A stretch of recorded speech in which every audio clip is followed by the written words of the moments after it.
Hello guys, good afternoon to all of you. Guys कैसे हैं आप लोग? गाइज आज हम चर्चा करेंगे प्रेजेंट इंडेफिनिट टेंस पर। गाइज इससे पहले मैंने आप लोगों को बताया टेंस के प्रकार, टाइम और टेंस में अंतर, टेंस कितने प्रकार के होते हैं, टेंस के डेफिनेशन के बारे में जिक्र किया। चलिए गाइज आज हम चर्चा करते हैं प्रेजेंट टेंस के पार्ट 1 पर। जैसे कि मैंने बताया टेंस 3 प्रकार के होते हैं: present, past and future. Present, past, future यानी present tense, past tense and future tense. इसी बारे में मैंने बताया और ये भी बताया कि प्रत्येक टेंस के चार भेद होते हैं। Each and every tense has 4 parts. प्रत्येक टेंस के चार भेद होते हैं। टेंस 3 प्रकार के होते हैं: present tense, past tense and future tense.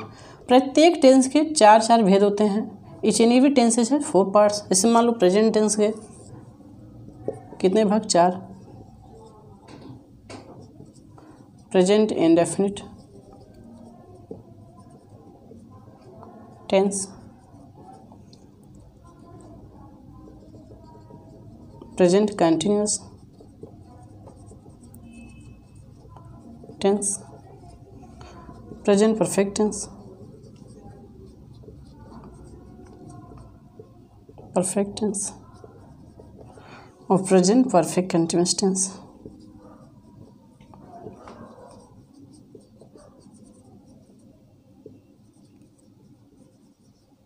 Continuous tense. तो ये रहेगा इस प्रत्येक टेंस के चार भाग। प्रेजेंट के 4, पास्ट के भी 4। सिर्फ जहाँ प्रेजेंट है वहाँ पर आपको पास्ट रखना है, मैंने वीडियो लेक्चर में बताया है गाइज। चलिए गाइज इसका एक स्क्रीनशॉट ले लीजिए, फिर हम समझते हैं।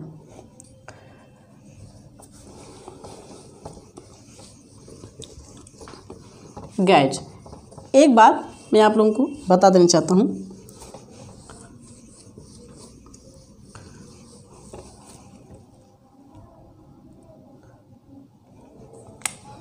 मान लीजिए मैं अगर यहाँ पर लिखूँ Ram is a boy, Ram is a boy, ये कौन सा टेंस है? तो ये टेंस नहीं है, ये सिंपल सेंटेंस है। ये सिंपल सेंटेंस है। Ram is a boy, Ram एक लड़का है। ये simple sentence, simple sentence, simple sentence.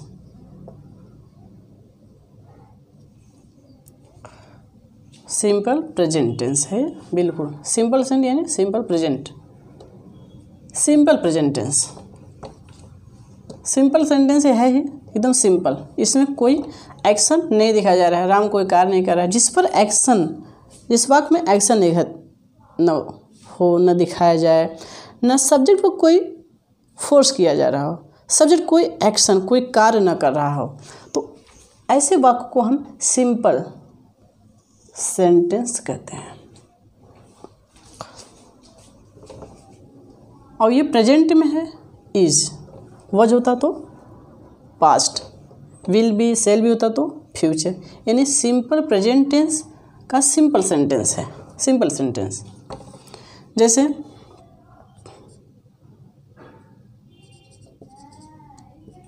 There is a book, ये कौन सा टेंस? अगर पूछे कौन सा टेंस तो क्या बताएंगे? प्रेजेंट टेंस, सिंपल प्रेजेंट, ना कि प्रेजेंट इंडेफिनिट, प्रेजेंट कंटिन्यूअस। इस तरीके से आप नहीं कह सकते हैं।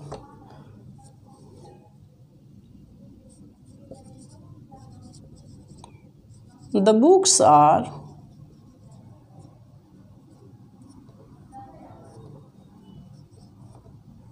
Are kept on the table. The books are kept on the table, ये भी कैसा टेंस है? सिंपल, कोई टेंस नहीं, simple sentence. The books are kept यानी यहाँ पर किताब कोई एक्शन नहीं दिखाया है। इसमें इस वाक्य में कोई एक्शन नहीं दिखाया जा रहा है, न ही कोई जो आपका किताब है सब्जेक्ट क्या है, यानी किताब रखा हुआ है। किताब तो कोई कार्य नहीं कर रहा है, यानी ये किसी के द्वारा कार्य किया जा चुका है, पहले से ही किताब कहाँ पर, टेबल पर रखा हुआ है, इसलिए बिल्कुल सिंपल सेंटेंस है गाइस।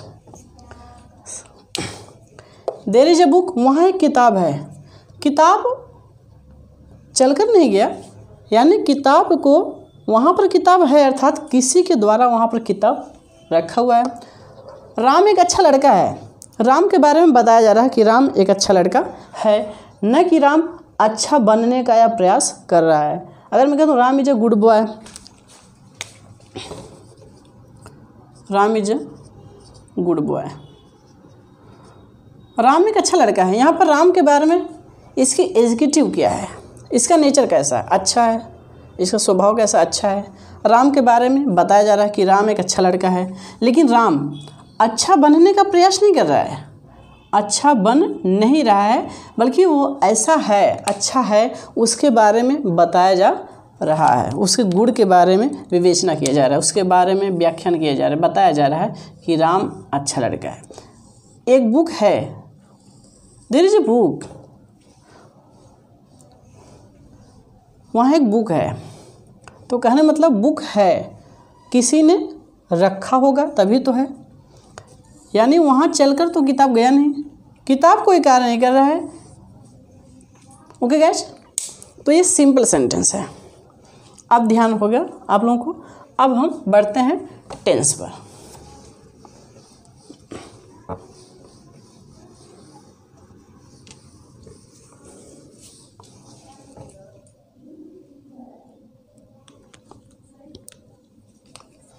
अगर हम कहें राम लेटा हुआ है,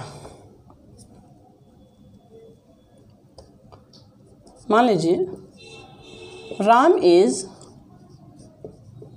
lying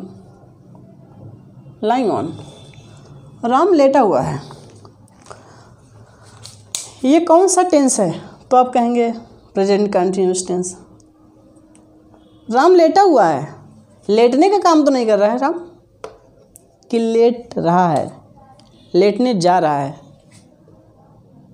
Ram is lying on है, लेटा हुआ है, यानी कि मतलब पहले से वो लेटा हुआ है, पहले से, अभी जस्ट जाकर लेट तो नहीं रहा है, इसलिए सिंपल सेंटेंस है गाइस। ओके गाइस, अब चलते हैं टेंस पर। प्रेजेंट इंडेफिनिट टेंस क्या है?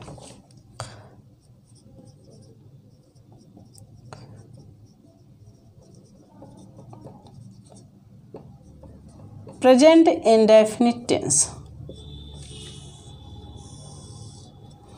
यानी प्रेजेंट मीन्स वर्तमान, जो अभी चल रहा है, प्रेजेंट।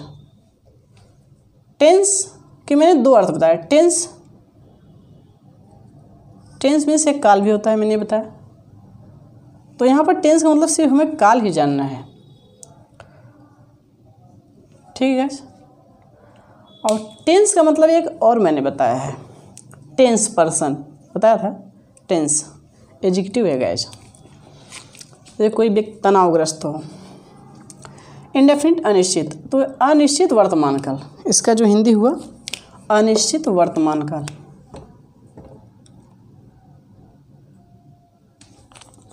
चलिए गाइस देखते हैं, इसके डेफिनेशन को समझ लेते हैं। इसका जो डेफिनेशन होगा, पहचान,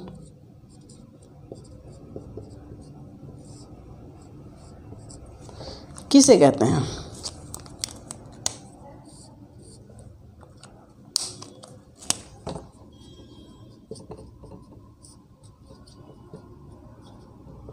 जिस हिंदी अनुवाद के अंत में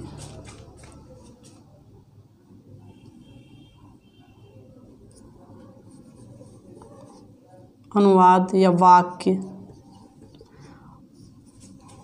अनुवाद का क्या मतलब, वाक्य भी आप कर सकते हैं, जिस हिंदी वाक्य, क्योंकि शब्दों से मिलकर ही तो वाक्य बनते, अक्षर शब्द से मिलकर वाक्य। तो एक सेंटेंस जब बनेगा उसे वाक्य आप कर सकते हैं। जिस हिंदी वाक्य के अंत में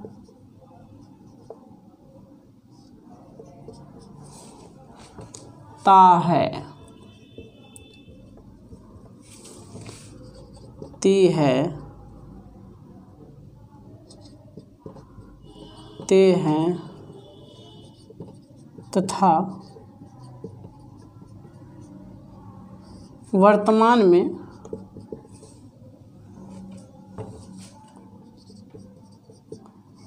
कार्य का जारी होना पाया जाए, जारी होना पाया जाए तो उसे प्रेजेंट इंडेफिनिट टेंस कहते हैं।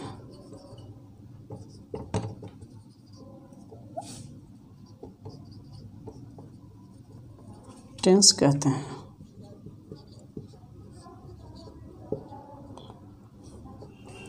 जिस हिंदी अनुवाद या जिस हिंदी वाक्य के अंत में ता है, ती है, ते हैं तथा वर्तमान में कार्य का जारी होना पाया जाए तो उसे प्रेजेंट इंडेफिनिट टेंस कहते हैं। चलिए इसके रूल्स को लिख लीजिए।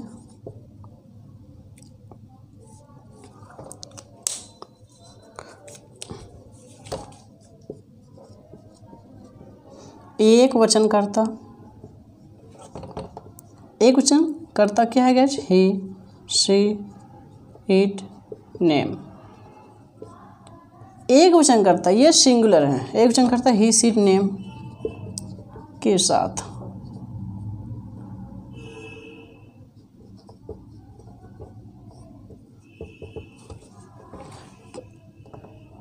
क्रिया में एस या ई एस जोड़ते हैं, यानी singular number he, she, it, name के साथ क्रिया में एस या एस जोड़ते हैं।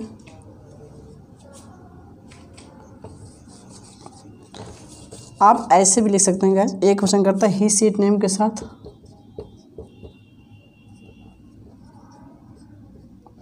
वर्ब यानी क्रिया के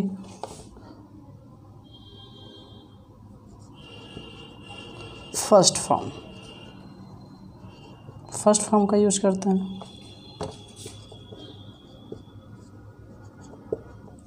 एक वचनकर्ता ही, सी, इट, नेम के साथ वर्ब की फर्स्ट फॉर्म का यूज करते हैं और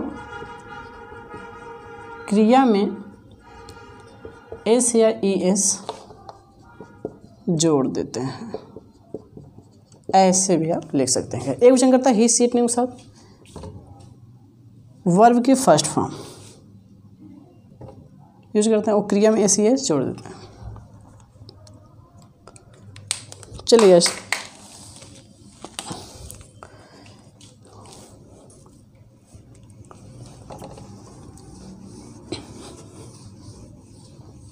दूसरा,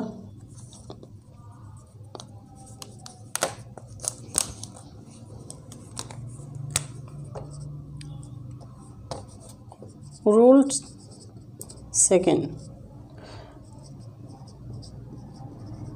बहुवचनकर्ता आई, वे, यू, दे के साथ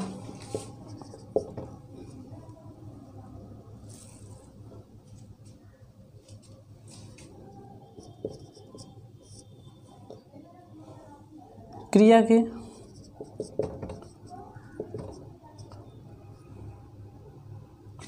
फर्स्ट फॉर्म का यूज करते हैं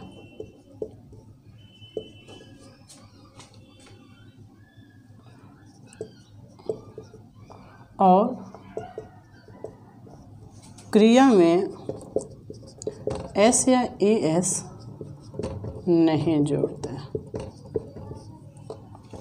ओके गैस, ये नोट कर लीजिए। यानी बहुवचनकर्ता के साथ आई, वी, यू, दे, यदि वाक्य में आई, वी, यू, दे प्रारंभ में आपका सब्जेक्ट ये है, आई, वी, यू, दे आपका सब्जेक्ट है, तो इनके साथ आने वाला जो क्रिया होगा, इनके बाद जो क्रिया आएगी उस क्रिया में मेन वर्ब में एस या ई एस नहीं जोड़ते हैं। यदि ही, सी, इट, नेम आपका कोई सब्जेक्ट है, ही है, शी है, इट है, कोई नाम है, राम, श्याम, मोहन, गीता, नीता, कुछ भी कोई नाम है, मेल का हो, फीमेल का हो, तो पुल्लिंग या स्त्रीलिंग कुछ भी हो, तो इनके साथ जो एक्शन वर्ब आएगा, जो क्रिया आएगा, उसमें एस या ई एस ऐड कर देते हैं गाइस। चलिए गाइस, अब हम ये समझते हैं कि एस या एस लगाते कहाँ हैं।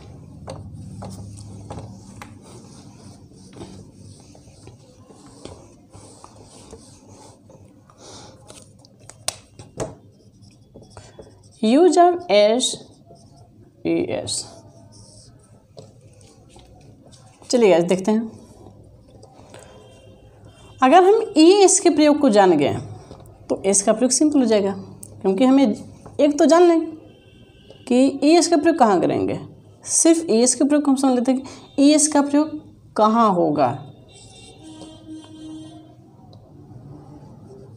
किन किन वर्ब साथ ई एस लगेगा, उसका तो जानने की क्या जरूरत है। चलिए गाइस देखते हैं ई एस का प्रयोग। यूज ऑफ ई एस का प्रयोग, यदि वाक्य यानी जो वर्ड हो, एक्शन वर्ड, वोकैब जो वर्ड है, यदि एस हो, एस एच हो, सी एच हो, सी हो, ओ हो, एक्स हो, एक्शन वर्ब के अंत में, मेन वर्ब में, यानी जो आपका एक्शन वर्ब होता है, जैसे गो,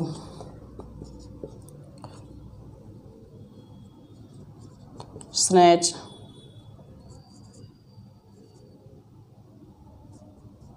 मैच, कैच,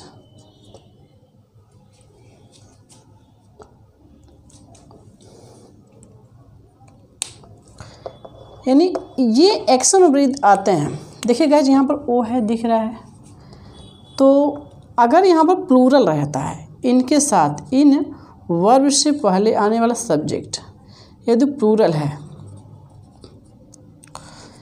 इनसे पहले यानी इन वर्ब से पहले आने वाला सब्जेक्ट यदि प्लूरल है, जैसे आई वी यू दो, जैसे आई वी यू दे, ये हैं जैसे क्वेश्चन आई गो,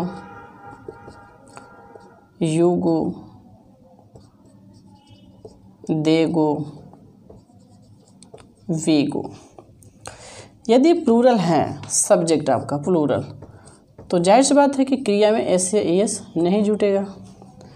लेकिन यदि सब्जेक्ट आपका सिंगुलर हो, जैसे मान लीजिए ही, शी, इट, नेम, ये है आपका सब्जेक्ट, तो इनके साथ ये जो वर्ब आएंगे जिसमें S, S S, C H, C O X ये जुड़े हों, जैसे गो, स्नैच, मैच या फिर कैच, कुछ भी हो सकता है, लेकिन अंत में क्या हो, एस हो, एस एच हो या फिर सी एच हो, कुछ भी हो, ये हो अंत में, मेन वर्ब में एस हो, एस एच हो, सी एच हो, सी हो, ओ हो, एक्स हो, तो वहाँ पर एस नहीं बल्कि ई एस जुड़ेगा। और इनके बजाय, इनके अतिरिक्त, अपार्ट फ्रॉम दिस, इसके अलावा यदि S, S H, C H, C O X verb में, एक्स वर्ब में नहीं मिल रहे हैं, तो आप वहाँ पर क्या ऐड करेंगे, एस ऐड करेंगे। ओके गाइस, ये बात तो क्लियर हुआ। जैसे ही गो, तो यहाँ पर क्या हो जाएगा, he goes, he snatches, she matches, match means मुकाबला करना, कैच, नेम कोई नाम दे दो, राम, कैसेस। तो ये हो गया गाइस, इस तरीके से करते हैं।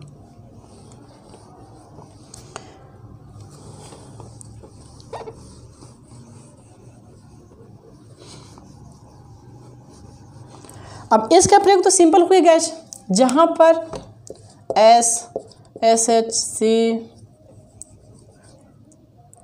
सी एच ओ एक्स ये ना हो, तो वहाँ पर ई एस का प्रयोग करते, जैसे रीड,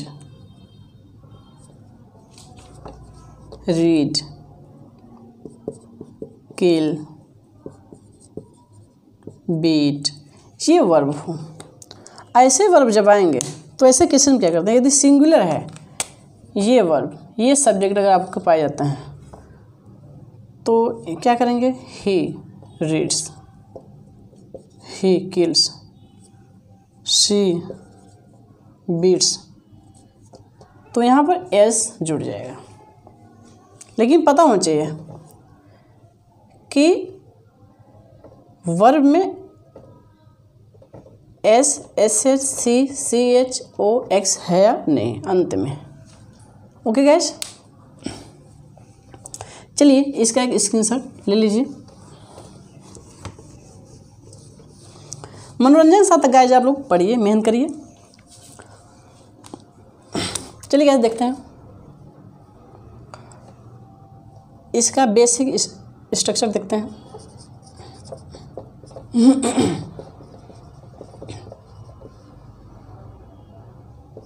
बेसिक स्ट्रक्चर जो इसका बीएस होगा हम उसे देख लेते हैं। सब्जेक्ट प्लस वर्ब की फर्स्ट फॉर्म प्लस एस या E S plus object plus it है, ये आपका बेसिक स्ट्रक्चर है। यही सब्जेक्ट यानी कर्ता, वर्ब यानी क्रिया, एस या ई एस तो मैंने बताया है कि वर्ब में ऐड होगा अगर सिंगुलर होगा सब्जेक्ट, और यदि वर्ब में S, S S, C H, C O X नहीं आते हैं तो उसमें एस जुड़ेगा। यदि ये सभी उसमें आते हैं वर्ब में अंत में तो ई एस जुड़ेगा। ऑब्जेक्ट उसके बाद etc। ऑब्जेक्ट के बारे में मैंने बताया है कि ऑब्जेक्ट दो प्रकार होते हैं, डायरेक्ट और इनडायरेक्ट ऑब्जेक्ट। चलिए गाइस देखते हैं जैसे एज,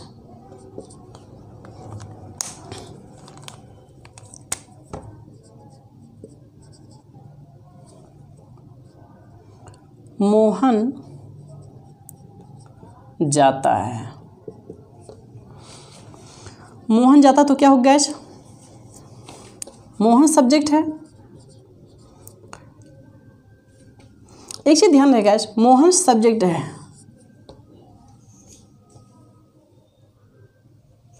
तो मोहन तो सब्जेक्ट है ही, लेकिन कैसा नाउन है, प्रॉपर नाउन।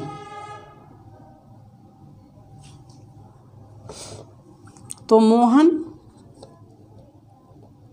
तो एक चीज आप लोग ध्यान दीजिएगा इस बात का कि अ प्रॉपर नाउन, नोट में ध्यान दीजिएगा, a proper noun always used in capital letter, in block letter, capital letter, यानी a proper noun always used in capital letter. Capital का ब्लॉक भी लिख सकते हैं, ब्लॉक लेटर, यानी प्रॉपर नाउन जो होता है वो हमेशा कैपिटल लेटर में ही लिखा जाता है। मोहन गो, तो ओ आया है तो क्या जुड़ेगा, E S, Mohan goes. Ram तुम्हें बुलाता है,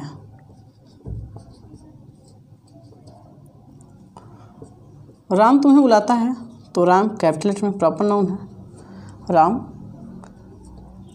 सब्जेक्ट राम है, उसके बाद वर्ब क्या है, बुलाना, राम कॉल्स।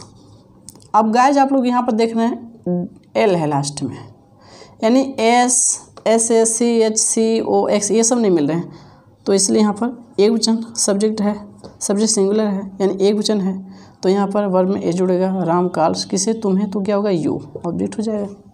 ऑब्जेक्ट तुम है इसलिए यहाँ पर यू हो जाएगा।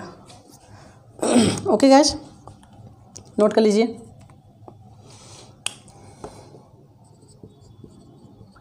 अरुण टहलता है, तो अरुण सब्जेक्ट है, वॉक मीन्स टहलना, क्या है इसलिए यहाँ पर एस जुड़ेगा, अरुण वॉक्स। तुम उसे पीटते हो,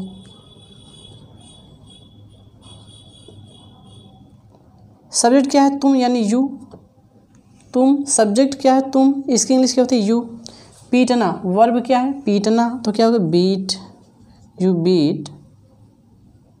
बीट उसे, ऑब्जेक्ट हिम या हर।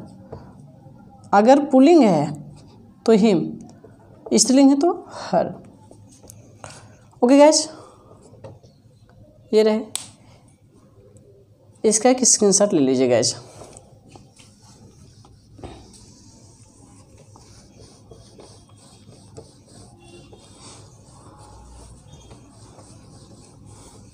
अभी तो हम छोटे छोटे वाक्य सीखेंगे गाइस। चलिए अब आगे देखते हैं गाइस। यहाँ पर अपना के लिए मैं लिख दे जा रहा हूँ। जब वाक्य में अपना है, जैसे मैं अपना, तुम अपना, यानी सब्जेक्ट के साथ, यानी कह लीजिए कि पजेसिव केस जिसे कहते हैं। जब पजेसिव केस की बात हो, इसमें अपना सब, जैसे मैं अपना, सब्जेक्ट के साथ उसका पजेसिव कैसा है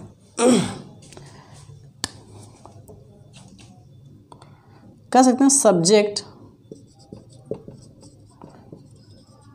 विद पजेसिव केस।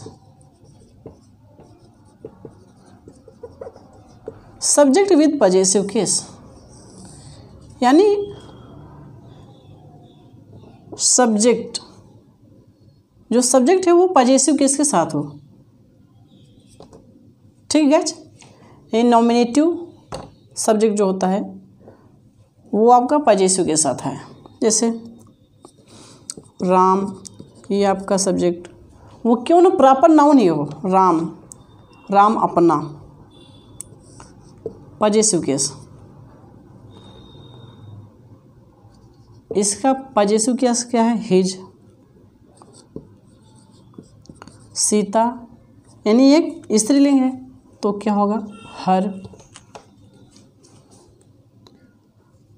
तो कहने का मतलब है कि सब्जेक्ट के साथ उसका पजेसिव केस दिया रहा है। जैसे राम अपना, सीता अपनी, तुम अपने।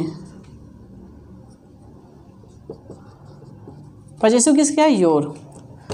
तो पजेसिव केस आप जानते हैं, मैंने बताया है, आई, मी, माय, माइन। तो इसमें आपका जो पजेसिव केस है वो क्या है, माय है। जैसे you, objective case you, possessive case your, vocative case yours. मैंने वीडियो में समझाया गया है, इसलिए मैं कहता हूँ आप पूरा वीडियो देखिएगा, आपको समझ आएगा। आप बिल्कुल बेसिक्स आप देखिए, शुरू से एंड तक आप देखिए। जहाँ तक समझना है, जहाँ पर ना समझना आप हमें कमेंट करिए, पॉज करके वीडियो को बार बार आप देखिए गाइस। तो मैंने बताया है कि पजेसिव केस क्या है। Okay guys, I, me, my, mine, you, your, yours, we, us, our, ours, ये सब क्या है, पजेसिव केस है। तो कहने मतलब ये जो पजेसिव केस है, यानी सब्जेक्ट के साथ ही पजेसिव केस अगर आ रहा है, इसीलिए मैं इसके बारे में बता रहा हूँ गाइस। अब आपको समझना कि सब्जेक्ट के साथ उसका पजेसिव केस यानी अपना के लिए। अगर कोई नाम है तो वहाँ पर हिज लगाएंगे अपना के लिए। नाम कुछ भी हो, स्त्रीलिंग है तो हर, पुल्लिंग है तो हिज। चलिए गाइस देखते हैं, इसे हम समझते हैं अच्छी तरह।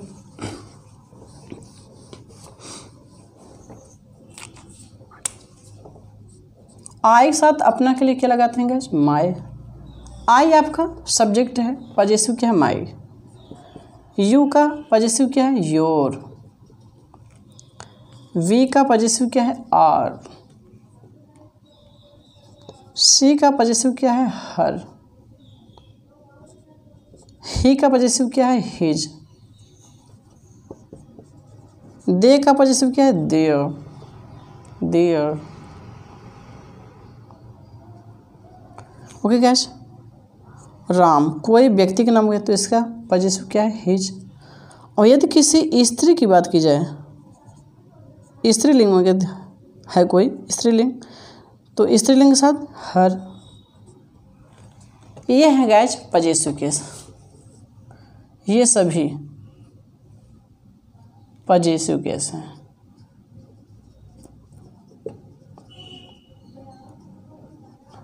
तो इन सभी को पजेसिव केस कहा जाता है गाइस।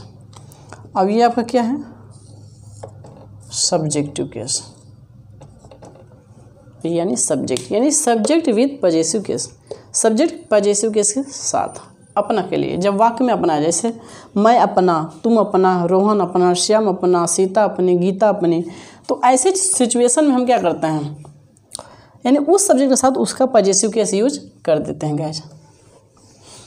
जैसे तुम अपना, रोहन अपना, श्याम अपना, मोहन अपना, अनिल अपना। ओके गाइस,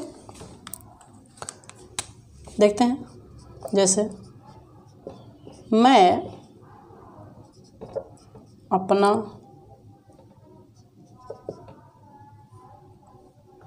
किताब फाड़ता हूँ, मैं अपना किताब फाड़ता हूँ, मान लीजिए। तो मैंने कहा ना, मैं अपना, रोहन अपना, श्याम अपना, अनुज अपना, सीता अपनी, गीता अपनी, रीता अपनी, अनीता अपनी। तो ऐसे केसेस, वे अपने, हम अपने, हम अपना, तुम अपना, तुम अपने, ठीक है। तो ऐसे केसेस यानी सब्जेक्ट के साथ अपना, यू अपना, यानी तुम अपना, मैं अपना, वे अपना, ठीक है, वह अपनी। तो ऐसे केसेस में ये सब्जेक्ट के साथ अपना शब्द जो है, तो हमेशा ध्यान रहे कि सब्जेक्ट के साथ पजेसिव केस, यदि वाक्य में ये पजेसिव केस अपना है, क्या आपका पजेसिव है, ध्यान रहे। अपना जो वर्ड आता है हम इसी को पजेसिव बोलते हैं, अपना। जैसे मैं अपना, तो इसके लिए हम क्या कर सकते हैं, सब्जेक्ट का पजेसिव यूज कर लेते हैं। जैसे मैं अपना किताब फाड़ता हूँ, तो आई, वर्ब क्या है, टीयर, आई टीयर। इसे ध्यान रखेगा, ये सब्जेक्ट है, से सभी क्या है, प्रेडिकेट है, इस बात का भी ध्यान रहे।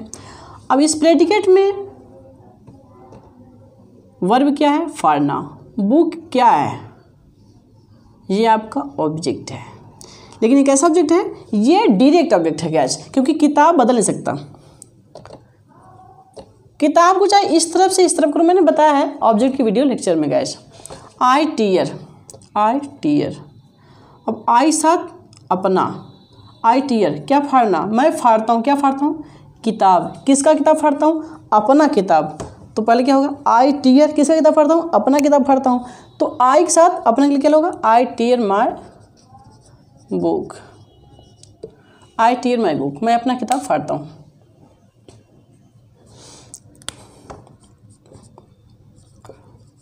राजू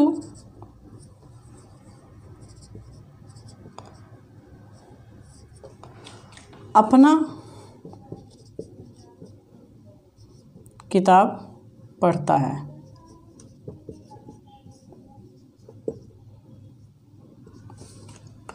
राजू अपना किताब पढ़ता है, यानी राजू का अपना खुद का किताब है जो पढ़ता है। कहना मतलब मेरा स्वयं का, मेरा अपना खुद का किताब है जो फाड़ता हूँ, इसलिए आई के साथ माई लगा इसका पजेसिव। तो राजू अपना यानी किसी वगैरह का नहीं, राजू अपना, उसका खुद का स्वयं का किताब है, फाड़ता है। तो राजू अपना किताब फाड़ता है। राजू रीड्स, सॉरी अब यहाँ पढ़ता है तो रीड्स से होगा। Raju reads his book. Raju अपना किताब पढ़ता है। किसकी किताब पढ़ता है, अपना। तो राजू रीड्स हिज बुक।